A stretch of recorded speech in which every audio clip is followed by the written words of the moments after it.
El timbre del teléfono rasgó el silencio de mi apartamento a medianoche como un cuchillo afilado contra mi corazón anciano. Señora Genoveva Rubio, su hijo Alejandro ha sufrido un accidente grave. Las palabras del médico me atravesaron como un relámpago. El mismo hijo que hace menos de un mes me miró a los ojos y me dijo: no tengo tiempo para ti, madre. Mi vida ya no gira alrededor de tus necesidades. Qué cruel ironía del destino, que ahora su vida pendiera de un hilo y yo fuera la única persona a quien llamar en mitad de la noche. Las lágrimas rodaron por mis mejillas arrugadas mientras la verdad me golpeaba. A veces necesitamos perder algo para entender su valor. Mis manos temblorosas apenas podían sostener el auricular. Sentía como el corazón me martilleaba contra el pecho mientras escuchaba la voz grave del médico del Hospital San Cecilio. Su hijo está en estado crítico, señora. Ha sufrido un traumatismo craneal severo tras un accidente de tráfico en la Avenida de la Constitución. ¿Va a sobrevivir?, pregunté con un hilo de voz que no reconocí como mío. El silencio al otro lado de la línea duró apenas 2 segundos, pero para mí fueron eternos. Estamos haciendo todo lo posible. Sería conveniente que viniera cuanto antes. Colgué el teléfono y me quedé mirando por la ventana de mi pequeño piso en el Realejo. Las luces de la Alhambra brillaban a lo lejos, indiferentes a mi dolor.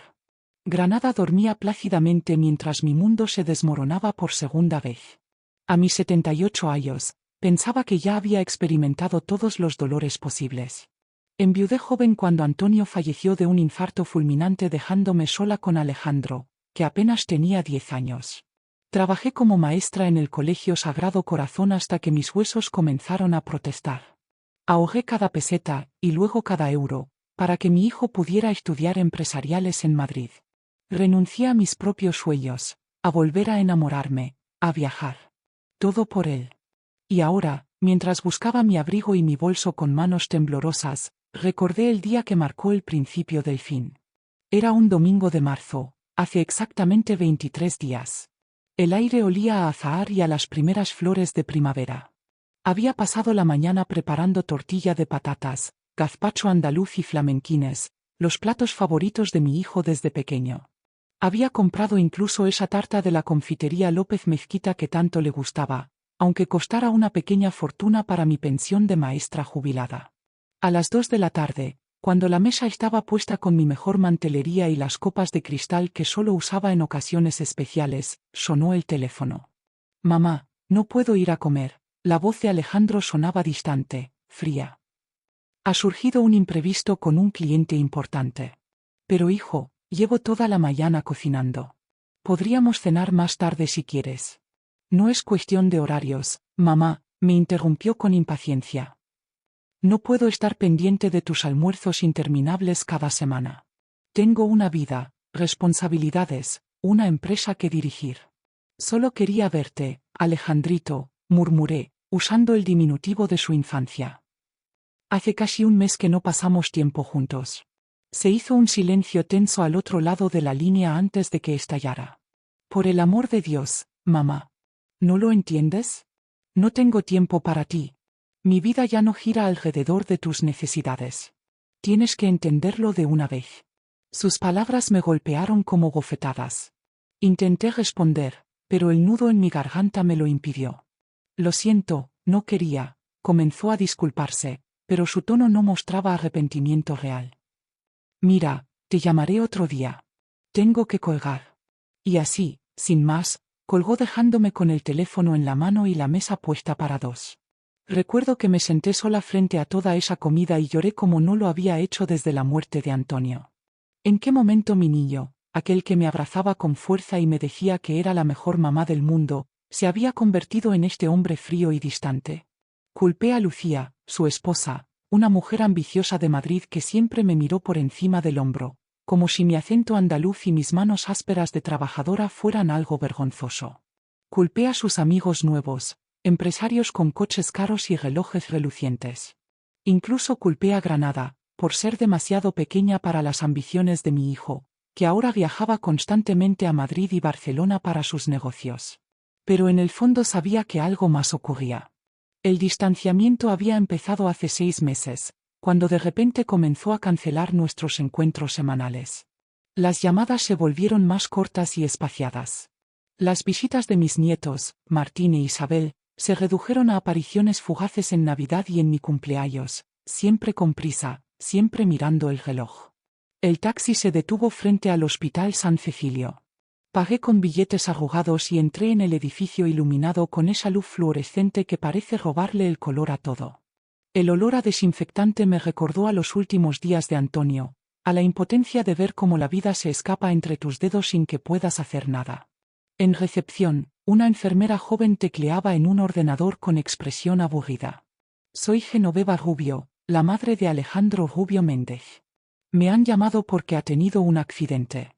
La chica consultó algo en la pantalla y su expresión cambió ligeramente. 5º piso, UCI. El doctor Morales la está esperando. Mientras el ascensor subía, sentí que mi cuerpo pesaba toneladas. ¿Qué le diría a mi hijo si sobrevivía? ¿Cómo podríamos reparar la grieta que se había abierto entre nosotros? El pasillo de la UCI estaba desierto excepto por una figura que reconocí inmediatamente. Lucía, con su abrigo de diseñador y su melena perfectamente peinada incluso a esas horas de la madrugada, me miró con una mezcla de sorpresa y ¿culpa? Has venido, dijo, como si fuera lo más sorprendente del mundo. Es mi hijo, respondí simplemente. Un médico de unos 50 años se acercó a nosotras. Su bata blanca mostraba manchas de café y tenía profundas ojeras bajo los ojos. Señora Rubio, soy el doctor Morales. Su hijo está estabilizado, pero la situación es grave. El impacto fue muy fuerte y hay hemorragia cerebral. ¿Puedo verle? Pregunté, sintiendo que las lágrimas amenazaban con volver.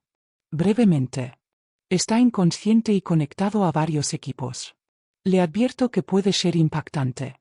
Asentí y seguí al médico hasta una habitación con paredes de cristal. Allí, tendido en una cama rodeada de máquinas que pitaban y luces parpadeantes, estaba mi Alejandro. Su rostro, antaño tan parecido al de su padre, estaba hinchado y amoratado. Un tubo salía de su boca y varios cables se conectaban a su cuerpo. Me acerqué temblorosa y tomé su mano inerte entre las mías. Estoy aquí, hijo, susurré. Mamá está aquí y no me voy a marchar. Mientras las lágrimas corrían por mis mejillas, me pregunté qué secreto terrible podía haber llevado a mi hijo a rechazarme tan cruelmente. Porque algo en mi corazón de madre me decía que había más, mucho más detrás de sus palabras hirientes y su repentina frialdad. Y allí, junto a su cama de hospital, juré que descubriría la verdad, aunque me rompiera el corazón en el proceso. Las primeras luces del amanecer se filtraban por las ventanas del hospital cuando el doctor Morales volvió a acercarse a mí. Llevaba más de 3 horas sentada junto a la cama de Alejandro, observando cómo su pecho subía y bajaba al ritmo impuesto por las máquinas. Lucía se había marchado a casa para cambiarse y avisar a los niños, dejándome sola con mis pensamientos y recuerdos. Señora Rubio, debería descansar un poco, dijo el doctor con voz amable pero firme. Su hijo permanecerá sedado durante las próximas horas. El proceso será largo. No puedo dejarlo solo, respondí sin apartar la mirada de Alejandro. Entiendo, pero no le ayudará si usted también enferma. Hay una sala de descanso para familiares en la planta baja. Asentí sin convicción. Sabía que no podría dormir, pero quizás un café me ayudaría a mantenerme despierta. Besé la frente de mi hijo y salí de la habitación. La cafetería del hospital estaba casi vacía a esa hora. Me serví un café solo, fuerte como me gustaba desde mis días de maestra, cuando tenía que despertar al alba para preparar las clases. El primer sorbo me transportó a otra época, a los desayunos apresurados en nuestra antigua casa del Albaicín, antes de que la vida comenzara a desmoronarse. Antonio y yo compramos esa casa poco después de casarnos en 1963. Era pequeña pero tenía un patio interior con una fuente y un limonero que daba los limones más dulces de Granada. Recuerdo cómo Antonio renovó toda la carpintería con sus propias manos. Era ebanista, el mejor del barrio. Su taller olía a madera recién cortada y a barniz, y sus manos siempre estaban ásperas pero cálidas. Alejandro nació un año después de la boda, tras un parto difícil que duró casi 2 días. Cuando finalmente lo pusieron en mis brazos, juré que haría cualquier cosa por él. Y cumplí esa promesa, vaya si la cumplí. Cada mañana, Antonio preparaba el desayuno mientras yo vestía al niño para la guardería. Luego él se iba al taller y yo a la escuela donde daba clases a niños de primaria. Por las tardes recogía a Alejandro, le ayudaba con los deberes y preparaba la cena mientras él jugaba en el patio. Éramos felices con poco, como la mayoría de las familias de nuestra generación. Todo cambió aquel 12 de octubre de 1980. Alejandro tenía 16 años y Antonio 46. Estábamos preparando la comida del Día de la Hispanidad cuando Antonio se llevó la mano al pecho y cayó al suelo. Recuerdo los gritos de Alejandro, la ambulancia que tardó demasiado, el médico con cara solemne diciéndome que había sido un infarto masivo. No pudimos hacer nada, dijo. Palabras que todavía resuenan en mis pesadillas. De repente, me convertí en viuda y madre soltera. Antonio no tenía seguro de vida ni grandes ahorros. Solo nos quedó su taller, que tuve que vender para pagar deudas, y la casa que aún estaba hipotecada. Recuerdo la noche que Alejandro me encontró llorando sobre los papeles del banco. ¿Vamos a perder la casa, mamá?, preguntó con esa voz que estaba cambiando de niño a hombre. No, cariño. Trabajaré más horas. Daremos clases particulares por las tardes, yo de lengua y tú de matemáticas. Saldremos adelante. Y así lo hicimos. Durante los siguientes años, trabajé en el colegio por las mañanas y daba clases a domicilio por las tardes. Alejandro estudiaba y me ayudaba cuando podía. Recuerdo sus manos manchadas de tinta corrigiendo exámenes a mi lado, o preparando bocadillos para ambos mientras yo repasaba lecciones hasta la madrugada. A pesar del cansancio y las dificultades, conseguimos mantener la casa y, lo más importante, pude pagarle la universidad. Quería ser ingeniero, pero cuando llegó el momento de elegir, optó por empresariales. Los ingenieros trabajan para otros, mamá. Yo quiero que otros trabajen para mí, me explicó con esa ambición que siempre admiré y que ahora tanto me asustaba. Cuando terminó la carrera y encontró trabajo en una empresa de importación en Granada, pensé que por fin podría descansar. Incluso me convencieron para jubilarme a los 65 años, aunque me sentía perfectamente capaz de seguir enseñando. Has trabajado suficiente, mamá, insistió Alejandro. Ahora me toca a mí cuidar de ti. Durante un tiempo, cumplió su palabra. Me visitaba cada domingo, me llevaba a comer a restaurantes que nunca me habría podido permitir, me compraba regalos caros que yo no necesitaba. Incluso me ayudó a vender la antigua casa del Albaicín, que se había vuelto demasiado grande y costosa de mantener, y me compró este pequeño apartamento cerca del Realejo donde ahora vivo. Todo empezó a cambiar cuando conoció a Lucía durante un viaje de negocios a Madrid. Ella trabajaba en marketing para una multinacional, era 10 años más joven que él y tenía esa belleza fría y calculada que tanto intimida a mujeres sencillas como yo. Se casaron en 2001 en una ceremonia ostentosa en un parador de Granada a la que invitaron a más de 200 personas. La mayoría eran amigos y socios de negocios, apenas reconocía una docena. Me sentí fuera de lugar con mi vestido comprado en el Corte Inglés mientras las amigas de Lucía lucían modelos de diseñadores famosos. Después de la boda, las visitas dominicales se espaciaron. Primero era una vez al mes, luego solo en ocasiones especiales. El nacimiento de mis nietos, Martín e Isabel, me devolvió brevemente a sus vidas. Durante unos años, me llamaban para cuidar de los pequeños cuando ambos tenían compromisos laborales. Yo acudía feliz, aunque a veces notaba la mirada desaprobadora de Lucía cuando les cantaba canciones antiguas o les contaba historias de su padre cuando era pequeño. No les llenes la cabeza con esas cosas anticuadas, Genoveva, me regañaba. Los niños necesitan aprender inglés y usar la tablet, no escuchar cuentos de la posguerra. A medida que los niños crecían, me necesitaban menos. Las llamadas para cuidarlos disminuyeron hasta desaparecer. Alejandro ascendió en su empresa y luego fundó la suya propia. Compraron una casa grande en el Albaicín, ironía de la vida, no muy lejos de donde una vez vivimos nosotros, pero infinitamente más lujosa. Empezó a viajar constantemente, Madrid, Barcelona, incluso París y Londres. Mientras observaba mi café, ya frío, me di cuenta de que la distancia que se había abierto entre nosotros era mucho más que física. Mi hijo, el niño que una vez me abrazaba con fuerza cuando tenía pesadillas, se había convertido en un extraño. Un hombre obsesionado con el éxito y el dinero, valores que ni Antonio ni yo le inculcamos. La última vez que sentí que realmente estábamos conectados fue hace 2 años, cuando enfermé de neumonía. Alejandro vino todos los días al hospital, me trajo flores y libros, y hasta discutió con los médicos para asegurarse de que recibía la mejor atención. No podría soportar perderte, mamá, me dijo una noche, sosteniendo mi mano mientras la fiebre me consumía. Eres lo único real que tengo en esta vida de apariencias. ¿Dónde había quedado ese hijo? ¿Qué había provocado que, en apenas 2 años, pasara de esa devoción al rechazo cruel de hace 3 semanas? El ruido de la cafetería me devolvió al presente. Una enfermera se acercaba a mí con expresión urgente. ¿Señora Rubio? Su hijo ha despertado y está preguntando por usted. Me levanté tan rápido que derramé lo que quedaba del café. Con el corazón latiendo desbocado, seguí a la enfermera de vuelta a la UCI. Mientras subíamos en el ascensor, una certeza se instaló en mi pecho: pasara lo que pasase, no permitiría que el abismo que se había abierto entre Alejandro y yo siguiera creciendo. Había dedicado mi vida a mi familia, y ahora, quizás en las circunstancias más dolorosas, lucharía por recuperarla. Corrí por los pasillos del hospital con una energía impropia de mis 78 años. Al llegar a la habitación, me detuve en seco. Alejandro estaba despierto, sí, pero sus ojos miraban al vacío y el tubo de respiración seguía en su garganta.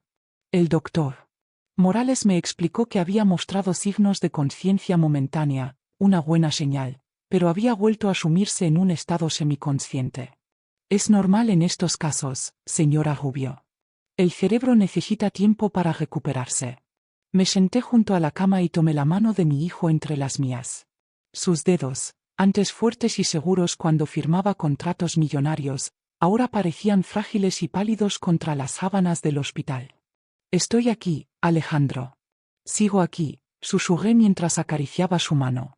A través de la ventana, vi el perfil de la Sierra Nevada recortado contra el cielo azul de Granada. La misma vista que contemplábamos juntos cuando Alejandro era pequeño y subíamos al mirador de San Nicolás los domingos después de misa. Un día tendré una casa allí arriba, mamá, y podrás ver las montañas todos los días, me había prometido con apenas 10 años. Y cumplió su palabra, pero la casa no era para mí. La transformación de mi hijo no ocurrió de la noche a la mañana. Fue gradual, como la erosión del agua sobre la piedra. Primero fueron pequeños cambios. Empezó a vestir trajes caros, cambió su viejo SEAT por un BMW, dejó de visitar a sus antiguos amigos del barrio. Yo lo atribuí al éxito, al ascenso natural en su carrera. Pero después de casarse con Lucía, los cambios se aceleraron. Recuerdo una cena en su casa, apenas 6 meses después de la boda. Había invitado a sus nuevos socios, todos hombres con relojes que costaban más que mi pensión anual y esposas que parecían salidas de una revista de moda. Mamá, ¿podrías no hablar de tu época de maestra esta noche? Me pidió mientras me ayudaba con el abrigo. A estos hombres les interesan temas más actuales. ¿Y de qué quieres que hable, hijo? ¿De la bolsa? No sé nada de esas cosas.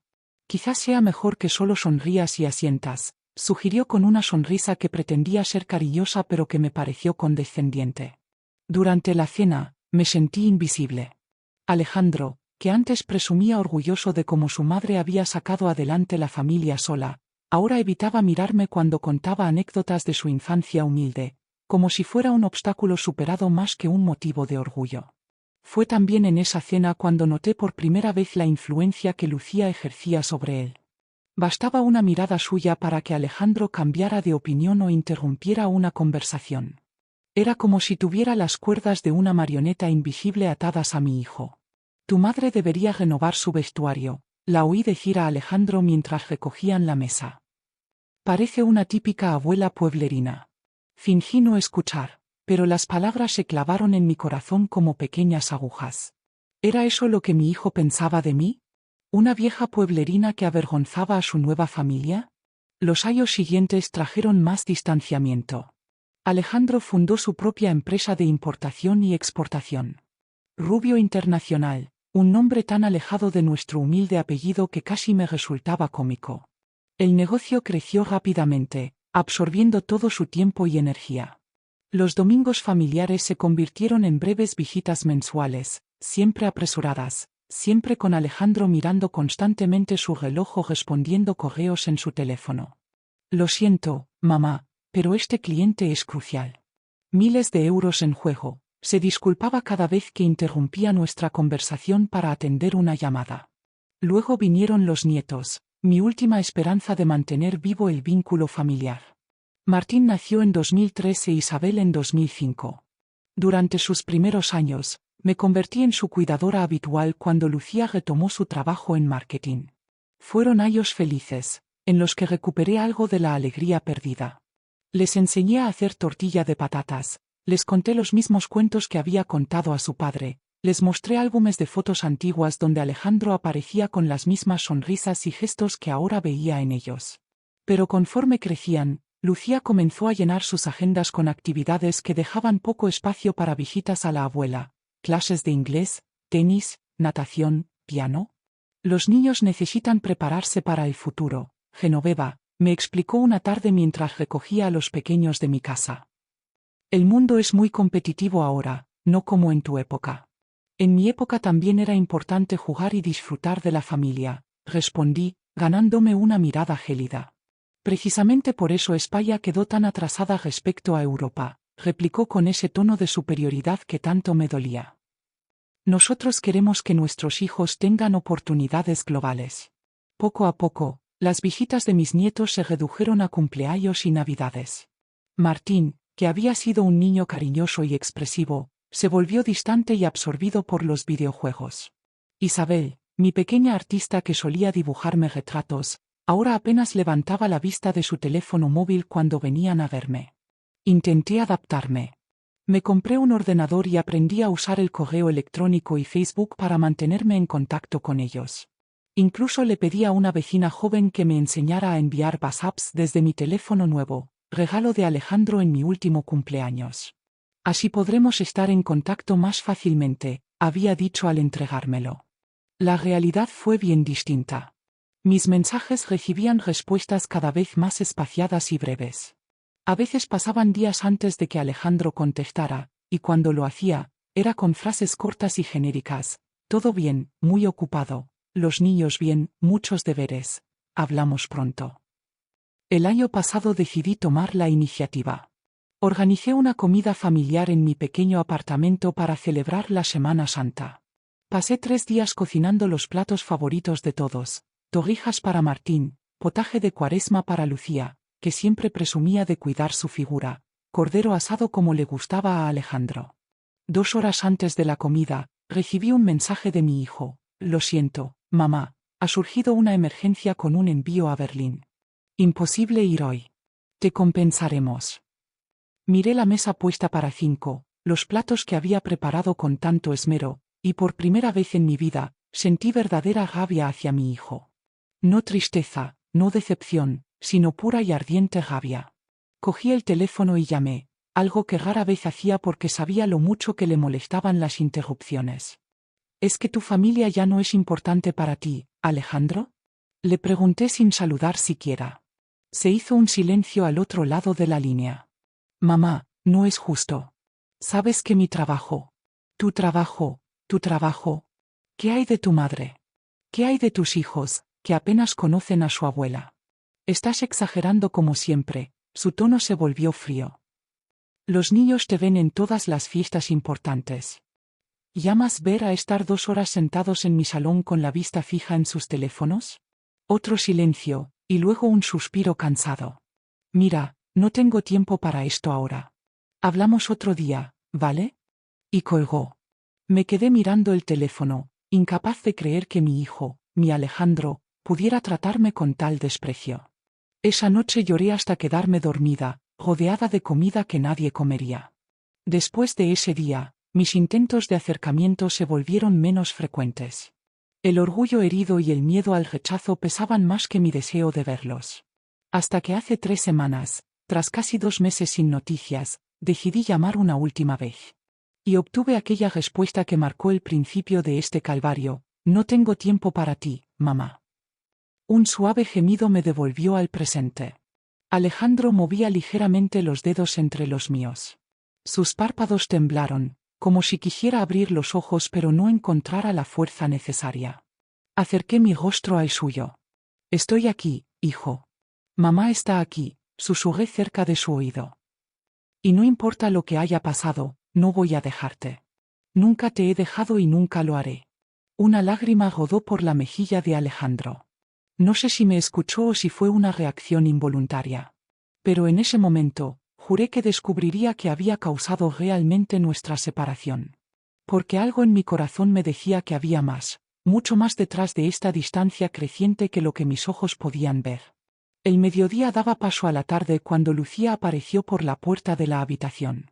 Llevaba un traje negro impecable y el pelo recogido en un moño severo, como si acudiera a un funeral y no a visitar a su marido herido.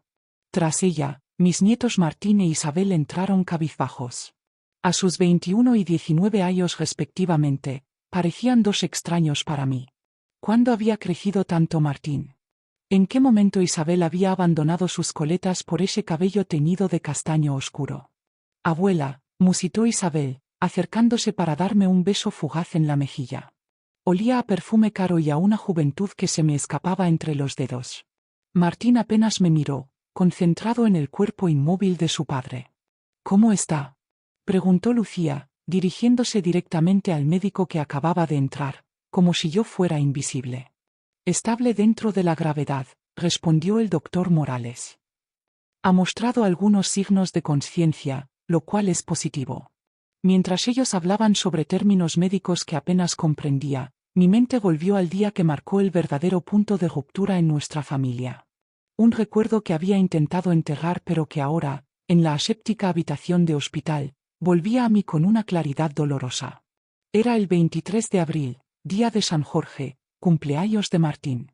Había comprado un libro de García Márquez para mi nieto, recordando cómo en su adolescencia temprana devoraba novelas bajo el limonero de mi patio. Sabía que ahora estudiaba económicas, siguiendo los pasos de su padre, pero guardaba la esperanza de que aún conservara algo de aquel niño soñador que había sido. No me habían invitado a la celebración. De hecho, me había enterado por casualidad, a través de una vecina cuya hija trabajaba en la pastelería donde Lucía encargó la tarta. Una tarta enorme, me dijo mi vecina Dolores, con la figura de un graduado encima. Para 15 personas, me dijo mi Carmencita. 15 personas y yo no estaba entre los invitados. La abuela del homenajeado, excluida como si fuera una extraña. Me arreglé con mi mejor vestido, aquel azul marino con pequeñas flores blancas que Antonio me había regalado en nuestro último aniversario y que guardaba para ocasiones especiales. Me puse un poco de colorete y el perfume de jazmín que tanto le gustaba a Martín cuando era pequeño. Tomé un taxi hasta el Albaicín, aunque apenas podía permitírmelo con mi modesta pensión. La casa de Alejandro era una antigua casona morisca restaurada con gusto exquisito y evidente desembolso económico. Desde su azotea se veía toda la Alhambra, una postal perfecta de Granada que costaba una fortuna. El taxista silbó al dejarme frente a la puerta labrada en madera centenaria. Menuda casa, señora. ¿Es usted familia de los dueños? Soy la madre del dueño, respondí con un orgullo que pronto sería pisoteado. Toqué el timbre y esperé, aferrando contra mi pecho el paquete envuelto en papel azul. Una empleada doméstica con uniforme abrió la puerta. Su expresión de sorpresa al verme fue la primera señal de que algo no iba bien. Buenas tardes, vengo a la fiesta de mi nieto Martín, dije con la mayor dignidad posible. Lo siento, señora, pero no la tengo en la lista de invitados, respondió la mujer, evidentemente incómoda. Debe ser un error. Soy Genoveva Rubio, la madre del señor Alejandro. La empleada dudó un momento y luego me pidió que esperara mientras consultaba con la señora. A través de la puerta entreabierta, pude ver el patio interior engalanado con luces y flores. Escuché risas y el tintineo de copas. Mi familia celebrando sin mí. Cuando la empleada volvió, su expresión me lo dijo todo antes de que hablara. Lo siento, señora, pero la señora Lucía dice que hoy es una reunión privada. Quizás podría venir otro día. Sentí como la sangre abandonaba mi rostro. La humillación era tan intensa que apenas podía respirar. Pero entonces, algo se encendió dentro de mí. No me marcharía como una intrusa de la celebración de mi propio nieto. Dígale a mi hijo que estoy aquí, insistí, avanzando un paso hacia el interior. Fue entonces cuando apareció Lucía, perfecta en su vestido color champán y su sonrisa tensa. Genoveva, qué sorpresa, dijo con una frialdad que contrastaba con el calor de aquella tarde primaveral. No te esperábamos. Es el cumpleaños de mi nieto, respondí, tratando de mantener la compostura. He traído un regalo para él. Podrías haberlo enviado. Sabes que hoy tenemos invitados importantes. Socios de Alejandro que han venido desde Madrid expresamente. Soy la abuela de Martín. ¿Tengo derecho a... ¿Derecho? Me interrumpió con una risa breve y desdeñosa. Aquí no se trata de derechos, Genoveva. Es nuestra casa y nuestra celebración. Sentí que las lágrimas amenazaban con brotar, pero me mantuve firme. A lo lejos vi a Martín, alto y elegante con su traje nuevo, mirándome con una mezcla de sorpresa y vergüenza. Hice ademán de acercarme a él, pero entonces apareció Alejandro. Mi hijo, mi Alejandro, salió al recibidor con el rostro desencajado por la furia apenas contenida. Nunca lo había visto así, con esa mirada que no reconocí como suya. «Mamá, ¿qué haces aquí?», preguntó en voz baja pero tensa. «He venido a la fiesta de Martín. No sabía que necesitaba invitación para ver a mi nieto», respondí, sintiendo como mi voz flaqueaba. Alejandro miró nervioso hacia el interior, donde sus invitados observaban la escena con curiosidad mal disimulada. «Este no es el momento ni el lugar», dijo, tomándome del brazo para conducirme hacia la puerta. «Te llamaré mañana y hablaremos». Me solté de su agarre, indignada. «No, Alejandro. No me iré como si fuera una mendiga. Soy tu madre y tengo derecho a estar en el cumpleaños de mi nieto». Fue entonces cuando ocurrió. Como si algo se rompiera dentro de él, Alejandro explotó ante la mirada atónita de todos los presentes. «Por Dios, mamá. ¿No entiendes que no puedes aparecer así, sin avisar? Hay gente importante aquí, gente de la que depende mi negocio». «¿Y yo qué soy?», pregunté con un hilo de voz. «¿No soy importante para ti?». «No se trata de eso», exclamó, pasándose una mano por el cabello con desesperación. «Siempre lo reduces todo a sentimentalismos. Esto es mi vida, mi carrera. ¿No ves que solo la complicas con tus apariciones inesperadas, con tus demandas constantes de atención?» Cada palabra era como una puñalada. A nuestro alrededor se había hecho un silencio sepulcral. Vi de reojo a Martín, pálido e incómodo. Isabel había desaparecido de la vista. Lucía observaba con una expresión impasible, casi satisfecha. «Alejandro, por favor», supliqué, sintiendo como las lágrimas comenzaban a rodar por mis mejillas. «Soy tu madre. Te crié sola. Todo lo que hice fue por ti. Y no dejas que lo olvide, ¿verdad?», replicó con una crueldad que jamás habría imaginado en él. «Siempre recordándonos tu sacrificio, como renunciaste a todo por mí. ¿Crees que no lo sé? ¿Crees que no me pesa cada día?». «Hijo. No», me interrumpió. «Ya basta. No puedes seguir apareciendo en mi vida como si tuvieras derecho a controlarla. Tengo mi propia familia ahora. Mi propia vida. Y necesito que respetes eso». «Nunca he querido controlar tu vida», murmuré, devastada. «Solo quería ser parte de ella». «Pues no así», sentenció, y sus siguientes palabras fueron las que rompieron definitivamente mi corazón. «No tengo tiempo para ti, mamá. Mi vida ya no gira alrededor de tus necesidades. Y si no puedes aceptarlo, quizás sea mejor que no nos veamos por un tiempo». Un jadeo colectivo recorrió la audiencia. Incluso Lucía pareció sorprendida por la dureza de sus palabras. Yo me quedé allí, petrificada, sosteniendo aquel regalo que ya nadie recibiría. Sin decir una palabra más, di media vuelta y salí de aquella casa. Las piernas me temblaban tanto que tuve que apoyarme en el muro exterior. El sol de abril caía implacable sobre el albaicín, calentando las piedras centenarias que habían visto tantas historias de amor y desamor, de unión y separación. Comencé a caminar cuesta abajo, por las callejuelas estrechas que tantas veces había recorrido de la mano de Antonio, luego llevando en brazos a Alejandro, más tarde de la mano de mis nietos pequeños. Cada paso era un esfuerzo sobrehumano. Cada respiración dolía como si tuviera cristales rotos en el pecho. Las lágrimas me nublaban la vista mientras avanzaba sin rumbo fijo. Pasé frente al mirador de San Nicolás, donde los turistas fotografiaban ajenos a mi dolor la puesta de sol sobre la Alhambra. Bajé hasta Plaza Nueva, donde parejas jóvenes compartían besos y sueños que yo una vez también compartí. Finalmente llegué al río Dajo, cuyas aguas seguían fluyendo indiferentes a las penas humanas, como lo habían hecho durante siglos. Ya era noche cerrada cuando alcancé mi pequeño apartamento en el Realejo. Me sentía vacía, como una cáscara hueca de la mujer que había sido. Aquella noche comprendí lo que significaba estar verdaderamente sola, no la soledad física que había experimentado tras la muerte de Antonio, sino la soledad del alma, la de saberse rechazada por el ser al que más has amado en la vida. Durante las 3 semanas siguientes, no hubo llamadas, ni mensajes, ni visitas. El silencio de mi hijo era más elocuente que todas sus crueles palabras. Hasta aquella fatídica llamada del hospital que lo cambió todo.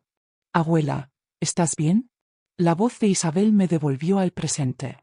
Me miraba con preocupación, como si hubiera notado mi viaje por los recuerdos dolorosos. «Sí, mi niña», respondí, secándome una lágrima traicionera. «Solo cansada». Miré a Alejandro, inmóvil en la cama del hospital, y me pregunté si recordaría aquella tarde, si se arrepentiría de sus palabras si despertaba. Cuando despierte, me corregí mentalmente. Tenía que despertar. Teníamos tanto de qué hablar, tanto que reparar. La noche había caído sobre Granada cuando el doctor Morales nos informó que debían llevar a Alejandro a realizarle más pruebas. Lucía decidió irse a casa con los niños para descansar unas horas, prometiendo volver por la mañana. Me ofreció llevarme en su coche, pero rechacé la invitación. Necesitaba estar sola. «Deberías descansar, Genoveva», insistió con un tono que pretendía ser amable pero sonaba condescendiente. «No hay nada que puedas hacer aquí esta noche». «Prefiero quedarme», respondí con firmeza. «Además, necesito buscar los papeles del seguro médico de Alejandro. Debe tener uno privado, ¿verdad?». Vi cómo su expresión cambiaba sutilmente. «Sí, claro. Pero no te preocupes por eso ahora. La empresa se encargará de todo». Algo en su tono me inquietó, pero estaba demasiado exhausta para discutir. Después de que se marcharan, me dirigí a la cafetería del hospital. Necesitaba un café para mantenerme despierta durante la larga noche que me esperaba. Mientras sorbía el café amargo, recordé que Alejandro siempre guardaba copias de documentos importantes en mi casa. «Por si acaso, mamá», me decía. «Siempre hay que tener un plan B». Era una costumbre que había mantenido desde que empezó su negocio, cuando aún confiaba en mí como su apoyo más firme. Decidí pasar por casa para buscar esos documentos. Quizá encontraría el seguro médico y otra información útil. Tomé un taxi hasta mi pequeño apartamento en el Realejo, sintiendo cada minuto lejos del hospital como una pequeña traición. Al entrar en mi piso, el silencio me recibió como un viejo amigo. Encendí las luces y me dirigí directamente al armario empotrado del pasillo. En lo alto, había una caja de cartón etiquetada como papeles de Alejandro. Necesité una silla para alcanzarla, y mis viejos huesos protestaron cuando me estiré. La caja estaba cubierta de polvo. Hacía más de 2 años que Alejandro no me daba ningún documento para guardar. La llevé a la mesa del comedor y comencé a revisar su contenido. Había carpetas ordenadas cronológicamente. Escrituras, pólizas de seguros antiguas, contratos de la empresa en sus inicios. Nada reciente que pudiera servirme, hasta que encontré una carpeta azul en el fondo, sin etiqueta. La abrí con curiosidad y lo que vi me dejó sin aliento. Era una copia de una procuración a favor de Alejandro. Una procuración con mi firma, otorgándole plenos poderes para gestionar mis bienes. El problema era que yo jamás había firmado semejante documento. Con las manos temblorosas, seguí revisando. Había extractos bancarios de mi cuenta de pensión, donde aparecían transferencias periódicas a una cuenta que no reconocí. Pequeñas cantidades, 200 euros aquí, 300 allá, que yo nunca había notado porque confiaba ciegamente en el banco online que Alejandro me había ayudado a configurar. Y lo peor, una escritura de venta de un pequeño olivar en las afueras de Granada, la única propiedad que me había quedado de la herencia de mis padres. Un terreno que yo creía que seguía a mi nombre. La habitación comenzó a dar vueltas a mi alrededor. Me sentí enferma, traicionada de la manera más vil. No solo me había apartado emocionalmente, sino que también me había estado robando. Mi propio hijo, mi Alejandro. No puede ser, murmuré, buscando desesperadamente alguna explicación razonable. Tiene que haber un error. Pero no había error posible. Las fechas, los montos, todo coincidía. Durante al menos 3 años, Alejandro había estado desviando pequeñas sumas de mi pensión mensual. Y hacía apenas 6 meses, había vendido mi olivar por 40.000 euros sin mi conocimiento. Me desplomé en la silla, sintiéndome repentinamente muy anciana y frágil. El dolor era físico, como si alguien hubiera abierto mi pecho y estrujara mi corazón. Primero el rechazo, la crueldad, el abandono, ¿y ahora esto? ¿Hasta dónde llegaba la traición? Entre los papeles encontré también facturas de una clínica privada en Madrid. Consultas con un neurólogo, pruebas con nombres complicados, medicamentos carísimos. Todas a nombre de Alejandro, fechadas en los últimos 8 meses. Mi confusión creció. ¿Estaba enfermo? ¿Por qué no me había dicho nada? Revisé las fechas de las transferencias desde mi cuenta. Coincidían exactamente con las facturas médicas. Una terrible posibilidad comenzó a formarse en mi mente. ¿Estaba Alejandro usando mi dinero para pagar tratamientos médicos que ocultaba a todos? Con manos temblorosas, encendí el ordenador que mi hijo me había regalado hacía unos años. Apenas lo usaba, salvo para ver fotos de mis nietos en Facebook y algún correo electrónico ocasional. Entré en la página del banco como me había enseñado Alejandro, tecleando laboriosamente mi contraseña. Lo que vi confirmó mis sospechas. Mi pensión mensual de 1.200 euros había estado menguando regularmente. Transferencias a una cuenta etiquetada como AR Inversiones. Pequeñas al principio, pero cada vez mayores en los últimos meses. El saldo actual era alarmantemente bajo. Me levanté tambaleante y me serví un vaso de agua. Necesitaba pensar con claridad. Si Alejandro estaba enfermo, ¿por qué no me lo había dicho? ¿Por qué recurrir al robo en lugar de pedirme ayuda directamente? Yo le habría dado hasta mi último céntimo si me lo hubiera pedido. Volví a la mesa y seguí examinando los papeles con renovada atención. Entre las facturas médicas había informes con terminología que no comprendía. Palabras como degenerativo y progresivo saltaban a la vista. Un nombre se repetía: esclerosis lateral amiotrófica. Lo había oído antes, en algún programa de televisión. Era grave, ¿no? Una enfermedad terrible, incurable. El teléfono sonó, sobresaltándome. Era el hospital. Señora Rubio, su hijo ha recuperado la conciencia momentáneamente. Pregunta por usted. Voy inmediatamente, respondí, y comencé a recoger apresuradamente los papeles. Fue entonces cuando una hoja suelta cayó al suelo. La recogí y vi que era una carta manuscrita, dirigida a mí pero nunca enviada. La letra de Alejandro, normalmente firme y segura, se veía temblorosa e insegura. Querida mamá, comenzaba. Cuando leas esto, probablemente ya no estaré aquí. He intentado encontrar el valor para decirte la verdad, pero soy un cobarde. Siempre lo he sido. La enfermedad avanza más rápido de lo que los médicos esperaban. Me quedan meses, quizás semanas. Las lágrimas nublaron mi vista, pero seguí leyendo. He tomado decisiones terribles. Te he lastimado, te he rogado. No merezco tu perdón. Lo hice por orgullo, por no aceptar que necesitaba ayuda. Los tratamientos experimentales son carísimos y las deudas se acumulaban. Lucía no lo sabe todo. Le he ocultado la gravedad de mi estado. Ella cree que es algo que puede tratarse, que me recuperaré. La carta continuaba, pero un borrón de tinta la hacía ilegible. Parecía como si hubiera estado llorando mientras la escribía. Las piezas del rompecabezas comenzaban a encajar. El distanciamiento, la irritabilidad, los cambios de humor, no eran solo frialdad o desdén hacia mí. Mi hijo estaba enfrentándose a algo mucho peor, y había elegido hacerlo solo. Me apresuré a guardar todos los documentos en mi bolso. Necesitaba llegar al hospital cuanto antes. Ahora entendía tantas cosas, pero seguía sin comprender por qué no había confiado en mí, porque había preferido robarme a pedirme ayuda abiertamente. El taxi avanzaba lentamente por las calles nocturnas de Granada. La Alhambra iluminada parecía observarme desde lo alto, testigo silencioso de tantas tragedias humanas a lo largo de los siglos. Me pregunté cuántas madres como yo habrían recorrido estas mismas calles con el corazón roto por sus hijos. Al llegar al hospital, corrí tanto como mis viejas piernas me permitieron. El ascensor parecía más lento que nunca, y el pasillo hasta la UCI interminable. Cuando finalmente llegué a la habitación de Alejandro, el doctor Morales me recibió con expresión grave. Ha vuelto a perder la conciencia, señora Rubio. Estas fluctuaciones son normales en su estado, pero debemos ser cautelosos. Me senté junto a la cama y tomé la mano inerte de mi hijo. Ahora lo observaba con otros ojos, buscando signos de la enfermedad que le estaba consumiendo. ¿Cómo no me había dado cuenta antes?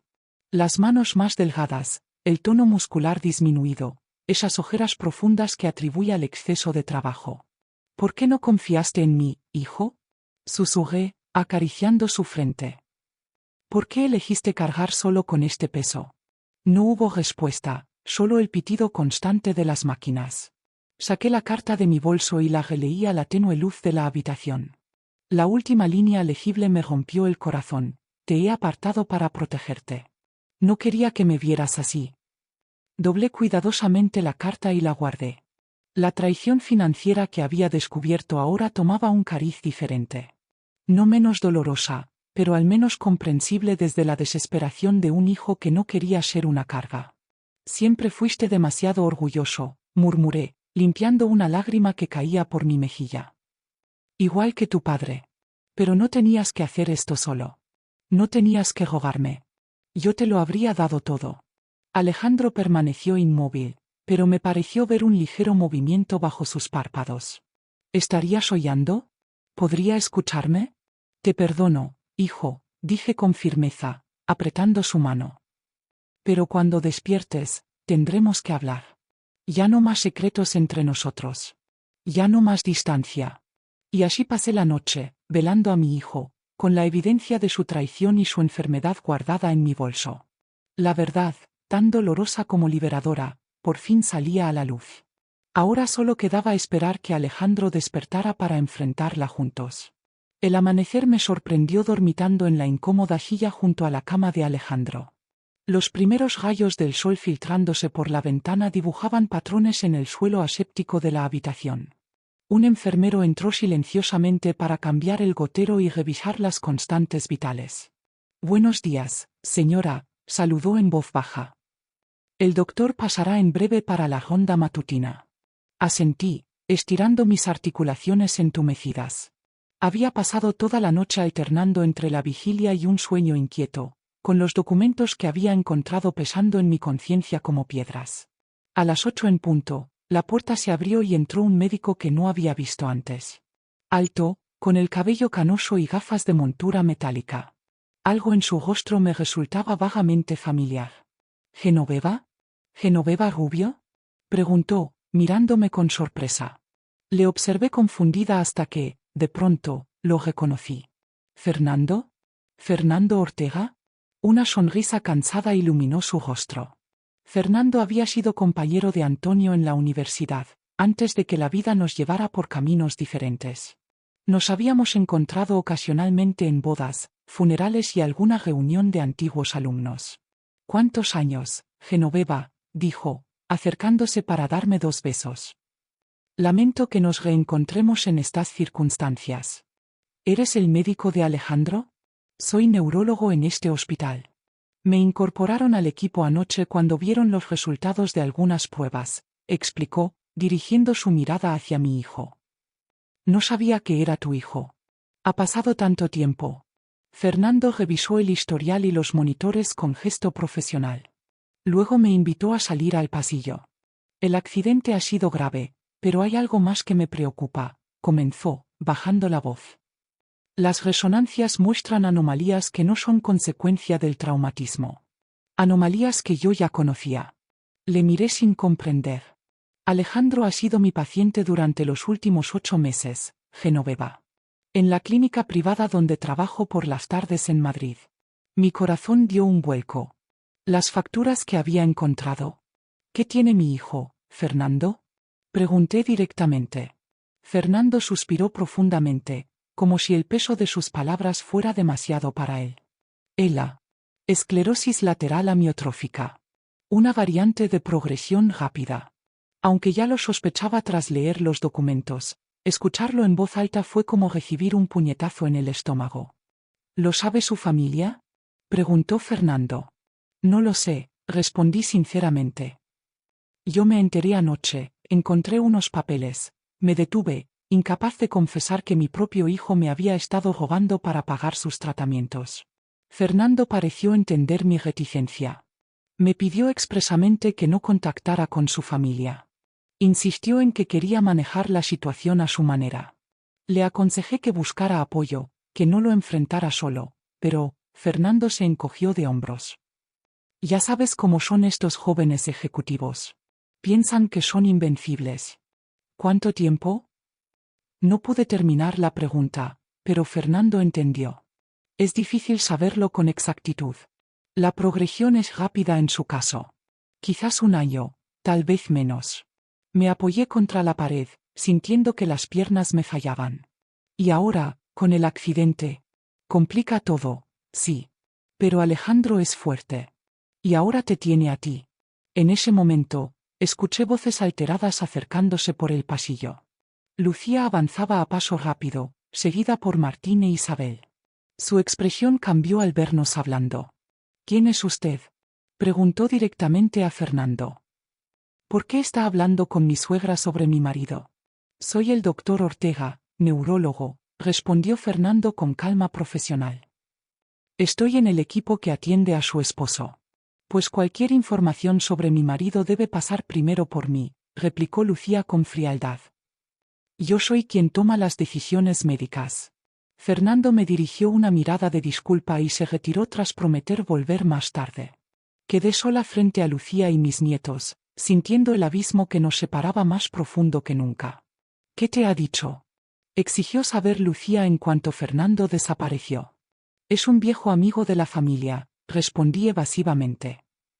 Me estaba poniendo al día sobre el estado de Alejandro. Lucía entrecerró los ojos con suspicacia. Todo esto es culpa tuya, espetó de pronto. La discusión, el estrés. ¿Sabes dónde iba Alejandro cuando tuvo el accidente? Venía de una reunión con su abogado. Iba a cortar definitivamente todo contacto contigo. Sus palabras me golpearon como bofetadas, pero ahora tenía información que ella desconocía. Me preguntaba si realmente no sabía nada de la enfermedad de Alejandro. ¿Estás segura de que conoces bien a tu marido, Lucía? Pregunté con suavidad. ¿No ha habido cambios en él últimamente? ¿Comportamientos extraños, debilidad, visitas médicas inexplicadas? El rostro de Lucía palideció ligeramente. No sé de qué hablas. Pero había visto la duda en sus ojos. Ella también había notado algo, aunque quizás no quisiera admitirlo. Deberías hablar con el doctor Ortega, sugerí. Preguntarle por qué está tan interesado en el caso de Alejandro. Antes de que Lucía pudiera responder, Isabel se acercó a la puerta de la habitación y lanzó un pequeño grito. Papá está despierto. Está moviendo la mano. Todos nos precipitamos al interior. Efectivamente, Alejandro tenía los ojos entreabiertos y movía débilmente los dedos. El doctor Morales llegó corriendo, seguido de enfermeras. Está respondiendo al estímulo, confirmó tras examinarlo brevemente. Es una muy buena señal. Mientras el equipo médico trabajaba, me mantuve en segundo plano, observando cómo Lucía y los chicos se acercaban a la cama. En los ojos de mi hijo, aún nublados por la sedación, creí ver un destello de reconocimiento cuando su mirada se cruzó con la mía. ¿Y algo más? ¿Miedo? ¿Vergüenza? Fernando volvió poco después y, tras intercambiar algunas palabras con el doctor Morales, me hizo una señal discreta para que le siguiera al pasillo. No le he dicho nada a su esposa, me informó en voz baja. El secreto médico me obliga a respetar la voluntad de Alejandro. Pero creo que debería saberlo todo. Y así, mientras mi familia permanecía junto a la cama de Alejandro, Fernando me reveló la verdadera magnitud de lo que mi hijo había estado enfrentando solo durante meses. Un dolor que explicaba, aunque no justificaba, el abismo que había abierto entre nosotros. Las siguientes horas transcurrieron en una extraña calma. Alejandro había vuelto a sumirse en la inconsciencia, pero los médicos aseguraban que era parte del proceso normal de recuperación. Su cerebro necesitaba descansar para sanar. Lucía había ido a la cafetería con los chicos mientras yo permanecía junto a la cama de mi hijo. Fernando, mi viejo amigo convertido ahora en el médico de Alejandro, me había explicado con detalle la enfermedad que consumía a mi hijo, cómo los músculos irían fallando progresivamente, cómo la degeneración avanzaría hasta afectar su capacidad para hablar, comer y, finalmente, respirar. Es muy valiente, había concluido Fernando. Ha estado sometiéndose a tratamientos experimentales que son extremadamente dolorosos, sin querer preocupar a nadie. Mientras acariciaba la mano de Alejandro, noté que la enfermera traía una bolsa de plástico transparente. Las pertenencias de su hijo, señora, me explicó. Su ropa quedó destruida en el accidente, pero salvamos su teléfono, cartera y un cuaderno que llevaba en el maletín. Asentí y coloqué la bolsa sobre mis rodillas. El móvil de Alejandro estaba sorprendentemente intacto, protegido por una funda de calidad. Dudé un momento, sintiéndome como una intrusa, pero necesitaba respuestas. Con dedos temblorosos, lo encendí. Para mi sorpresa, no tenía contraseña. Lo primero que vi fue la pantalla de inicio, una foto de nuestra antigua casa en el Albaicín, tomada desde el mirador de San Nicolás.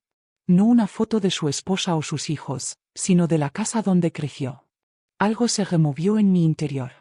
Abrí su aplicación de mensajes y encontré varios chats con Lucía. El último, enviado la mañana del accidente, me dejó sin aliento. He tomado una decisión.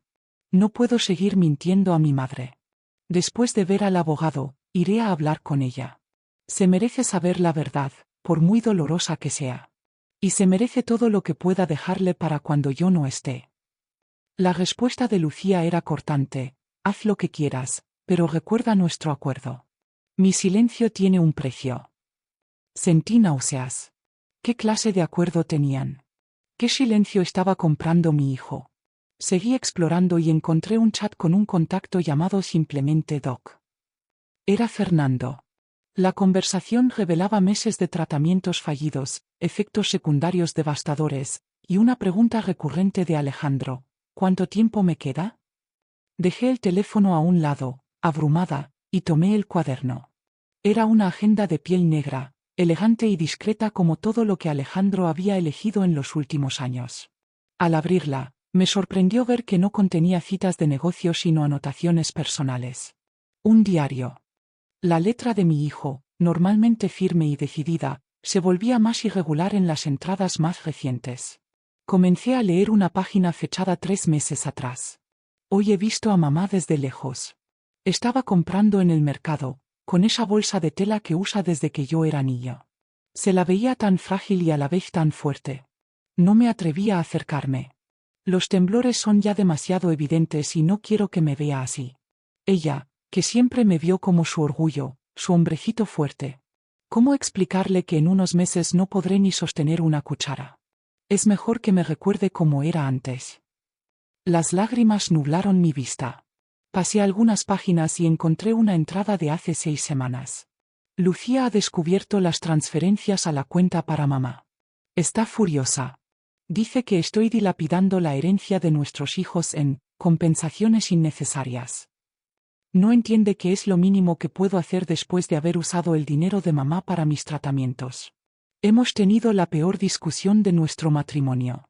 Ha amenazado con divorciarse y llevarse a los niños si no dejo de malgastar dinero en mi madre. Como si ella no mereciera cada céntimo y más. Mi corazón latía desbocado mientras pasaba a las entradas más recientes. 2 semanas atrás, Alejandro había escrito: ya no puedo ocultar los síntomas. Lucía finalmente ha conectado los puntos y ha exigido ver mis informes médicos. Su reacción ha sido desconcertante. En lugar de apoyo, he recibido cálculos. Literalmente se ha sentado con una calculadora a determinar cuánto costarán mis cuidados y cómo afectará nuestro patrimonio. Cuando le mencioné que quiero dejar la casa a mamá, casi me arroja un jarrón a la cabeza. Esa casa es nuestra, gritó. Le recordé que la compré antes de conocerla, con el dinero de la venta de la casa familiar. Su respuesta me heló la sangre: tu madre ya ha vivido su vida. Nosotros tenemos que pensar en el futuro de nuestros hijos. Punto. Cerré el diario, sintiendo una mezcla de dolor e indignación. Mi pobre hijo, atrapado entre la enfermedad que lo consumía y una esposa cuya principal preocupación era el dinero. Y yo, manteniéndome a distancia, creyendo que ya no me quería en su vida. La última entrada, fechada el día del accidente, era breve pero desgarradora. Hoy veré al abogado para cambiar mi testamento. Después iré a ver a mamá y le contaré toda la verdad. No puedo seguir con esta farsa. Los tratamientos no están funcionando y el tiempo se acaba. Quiero pasar mis últimos meses con las personas que realmente me quieren, no rodeado de cálculos y reproches. Mamá nunca me falló, ni siquiera cuando yo más la decepcioné. Espero que pueda perdonarme por el daño que le he causado. Un ruido me sobresaltó. Lucía estaba en la puerta, observándome con el rostro pálido de furia al ver el diario y el teléfono en mis manos. ¿Qué crees que estás haciendo?, siseó, avanzando hacia mí como una pantera. Esas son pertenencias privadas de mi marido. Me levanté, sosteniendo el diario contra mi pecho. Ya no era la anciana frágil y dolida que había sido los últimos meses. La verdad me había dado una fortaleza que creía perdida. Tu marido, mi hijo, me ha estado protegiendo a su manera, respondí con voz firme. Me apartó para que no sufriera viéndolo deteriorarse. ¿Y tú? ¿Qué has estado haciendo exactamente, Lucía? Su rostro se transformó en una máscara de odio apenas contenido. No tienes ni idea de lo que hablas, vieja estúpida. Sé lo suficiente, repliqué, sosteniendo su mirada. Sé del acuerdo que tenías con Alejandro. Sé que descubriste su enfermedad y lo utilizaste para presionarlo. Sé que te opusiste a que me dejara la casa que compró con el dinero de nuestro hogar familiar. Lucía palideció aún más, mirando nerviosamente hacia el pasillo para asegurarse de que nadie nos escuchaba. Esas son calumnias, susurró. Nadie creerá a una vieja senil que hurga en propiedades ajenas. Tengo pruebas, dije, señalando el diario y el móvil. Y tengo un testigo. El doctor Ortega conoce toda la historia, ¿no? Por eso no querías que hablara conmigo. Un movimiento en la cama nos interrumpió. Alejandro había abierto los ojos y nos miraba con expresión confusa. Lucía se apresuró a su lado, componiendo instantáneamente una expresión de esposa devota. Cariño, has despertado, exclamó con voz melosa. Estamos todos aquí, contigo. Pero los ojos de Alejandro no se detuvieron en ella. Me buscaron a mí, y cuando nuestras miradas se encontraron, vi en ellos todo lo que su diario había revelado: el amor, el arrepentimiento, el miedo, y también la determinación. Mamá, susurró con voz ronca, extendiendo su mano temblorosa hacia mí. ¿Has venido? Me acerqué y tomé su mano, ignorando la expresión furibunda de Lucía. Siempre vengo cuando me necesitas, hijo, respondí con la voz quebrada por la emoción. Y siempre vendré. Ya no estás solo en esto. Los ojos de Alejandro, aún nublados por la medicación, me miraron con una lucidez que me estremeció. Era como si, por primera vez en mucho tiempo, pudiera ver realmente a mi hijo y él a mí, sin las máscaras ni las barreras que habíamos construido entre nosotros. Lucía, ¿podrías dejarnos solos un momento?, pidió con una voz débil pero firme. Pero cariño, acabas de despertar. Deberías descansar, protestó ella, lanzándome una mirada de advertencia. Por favor, insistió Alejandro. Lucía salió de la habitación a regañadientes, no sin antes arrebatarme el diario y el móvil de las manos. Esto me lo llevo yo, siseó al pasar a mi lado. No me importó. Ya había leído lo suficiente. Cuando quedamos solos, Alejandro intentó incorporarse. Le ayudé a acomodar la almohada tras su cabeza. «Lo sabes, ¿verdad?», preguntó, estudiando mi rostro con intensidad. «Lo sabes todo». Asentí, incapaz de hablar por el nudo que se había formado en mi garganta. «Fernando me contó sobre tu enfermedad», logré decir finalmente. «Y leí tu diario». «¿Por qué, hijo? ¿Por qué no confiaste en mí?». Una lágrima rodó por su mejilla. «Alejandro, mi Alejandro, que desde niño se había negado a llorar incluso cuando se rompió el brazo cayendo del limonero, ahora lloraba frente a mí sin pudor. Porque eres lo único auténtico que tengo en mi vida, mamá, respondió con voz quebrada. Y no soportaba la idea de verte sufrir por mí. Prefería que me odiaras, que pensaras que me había convertido en un hijo ingrato, antes que verte consumida por la pena de verme deteriorarme día a día.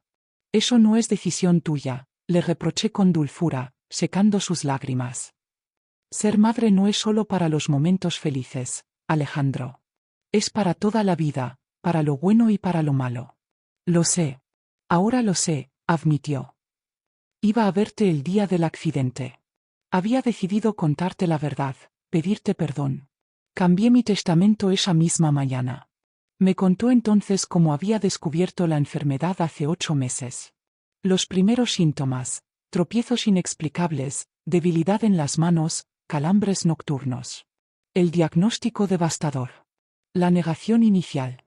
Y luego, la decisión de alejar a todos los que amaba para no ser una carga. Lucía descubrió la verdad hace 3 meses, explicó. Encontró las facturas médicas. Pensé que me apoyaría, que me ayudaría a sobrellevar lo que venía, pero su reacción fue calcular cuánto costaría mi enfermedad y cómo afectaría a su nivel de vida. Su voz se quebró al contarme cómo su esposa le había presionado para distanciarse de mí, argumentando que una madre anciana no podría soportar la tensión de cuidar a un hijo enfermo. Mientras tanto, iba organizando silenciosamente sus asuntos para asegurarse la mayor parte posible de los bienes de Alejandro tras su muerte. Me dejé manipular por ella, confesó. Me convenció de que estaba protegiéndote, cuando en realidad estaba protegiéndose a sí misma. Tenía miedo de que te dejara la casa o parte de la empresa. Nunca entendió que eso era precisamente lo que yo quería hacer. ¿Y el dinero de mi pensión? Pregunté, recordando las transferencias. Alejandro cerró los ojos con vergüenza. Eso fue lo más bajo que he caído, murmuró. Los tratamientos experimentales eran carísimos y no estaban cubiertos por el seguro. Lucía se negaba a que dilapidáramos nuestros ahorros en tratamientos que consideraba inútiles. Pensaba devolverlo todo. Lo siento tanto, mamá. Ya no importa, hijo, le aseguré, apretando su mano. El dinero no significa nada comparado con tu vida. Hablamos durante 1 hora, recuperando el tiempo perdido. Me contó sus miedos, sus arrepentimientos, pero también sus esperanzas para sus hijos. Me hizo prometer que estaría cerca de ellos cuando él ya no estuviera. Martín es como yo era a su edad, dijo con una sonrisa nostálgica. Duro por fuera, sensible por dentro. E Isabel tiene tu fuerza, aunque no lo sabe todavía. Necesitarán a alguien que les recuerde quiénes son realmente, más allá de las apariencias y el dinero. Su voz empezó a debilitarse y supe que necesitaba descansar. Pero antes de dormirse, me miró con la misma intensidad con que me miraba de niño cuando quería que le prometiera algo importante. Enséñales la última lección, mamá, susurró. La que tú me enseñaste y yo olvidé, que la familia no se trata de lo que tienes, sino de lo que das. Esas fueron sus últimas palabras coherentes. 2 días después, Alejandro sufrió una hemorragia cerebral masiva. Los médicos dijeron que probablemente la lesión inicial del accidente era más grave de lo que parecía. Murió sin volver a despertar, con todos nosotros a su alrededor. El funeral fue una ceremonia ostentosa que habría detestado. Lucía se encargó de todo, invitando a socios comerciales y figuras importantes de Granada que apenas conocían a mi hijo. Me mantuve en un segundo plano, observando cómo el cuerpo de Alejandro desaparecía bajo una losa de mármol carísimo en el cementerio de San José. La lectura del testamento tuvo lugar 1 semana después, en el despacho de un notario en el centro de Granada. La sorpresa de Lucía fue mayúscula cuando el notario comenzó a leer el documento que Alejandro había firmado la mañana de su accidente. Me dejaba la casa del albaicín, una suma considerable como compensación por el dinero que había tomado de mi pensión, multiplicado por 10, según especificó, y el 40% de las acciones de su empresa. Lucía recibía otro 40%, y el 20% restante se dividía entre Martín e Isabel, pero con una condición: yo administraría su parte hasta que cumplieran 25 años. Pero lo más impactante fue la carta adjunta que el notario leyó en voz alta. Una carta donde Alejandro explicaba su enfermedad, sus decisiones, y su deseo final, que yo, su madre, enseñara a sus hijos la verdadera definición de familia que él había olvidado durante demasiado tiempo. Mis queridos Martín e Isabel, decía la carta, perdonad a vuestro padre por no haber sido valiente. Por haber confundido el éxito con la riqueza, y la fortaleza con la distancia emocional. Vuestra abuela Genoveva es el mayor tesoro que os dejo. Ella me enseñó, con su ejemplo más que con palabras, que la verdadera riqueza está en cómo cuidamos unos de otros. Escuchadla. Dejad que os muestre lo que yo tardé demasiado en recordar. Cuando el notario terminó de leer, el silencio en la sala era absoluto. Lucía estaba pálida, con los puños apretados sobre su falda de diseñador. Martín miraba al suelo, pero pude ver que luchaba contra las lágrimas. Isabel, sorprendentemente, me observaba con una expresión nueva, como si me viera por primera vez. Al salir del despacho, Lucía me enfrentó en la calle. Impugnaré ese testamento, amenazó. Alejandro no estaba en sus cabales cuando lo firmó. Puedes intentarlo, respondí con calma. Pero el doctor Ortega testificará sobre su estado mental. Y tenemos el diario, los mensajes. ¿De verdad quieres que todo eso salga a la luz en un juicio? Se marchó furiosa, seguida por Martín que evitaba mi mirada. Pero Isabel se quedó atrás, dudando. Abuela, me llamó tímidamente. ¿Podríamos tomar un café algún día? Y así comenzó la reconstrucción. Lenta, dolorosa a veces, pero imparable. Isabel fue la primera en visitarme regularmente. Luego Martín, inicialmente por obligación debido al testamento, pero gradualmente por elección propia. Descubrí que mi nieto había heredado la pasión de su abuelo Antonio por trabajar la madera, un talento que había mantenido oculto por miedo a decepcionar a su padre. Lucía mantuvo su distancia durante meses, hasta que un día apareció en mi puerta con una caja de fotografías antiguas de Alejandro que había encontrado en el desván. Pensé que te gustaría tenerlas, dijo simplemente, sin más explicaciones. No fue una disculpa, pero fue un comienzo. Con el tiempo, incluso ella aprendió la lección que Alejandro quería enseñarnos a todos, que la familia no es una posesión que se puede comprar o vender, sino un vínculo que se construye día a día con pequeños gestos de amor.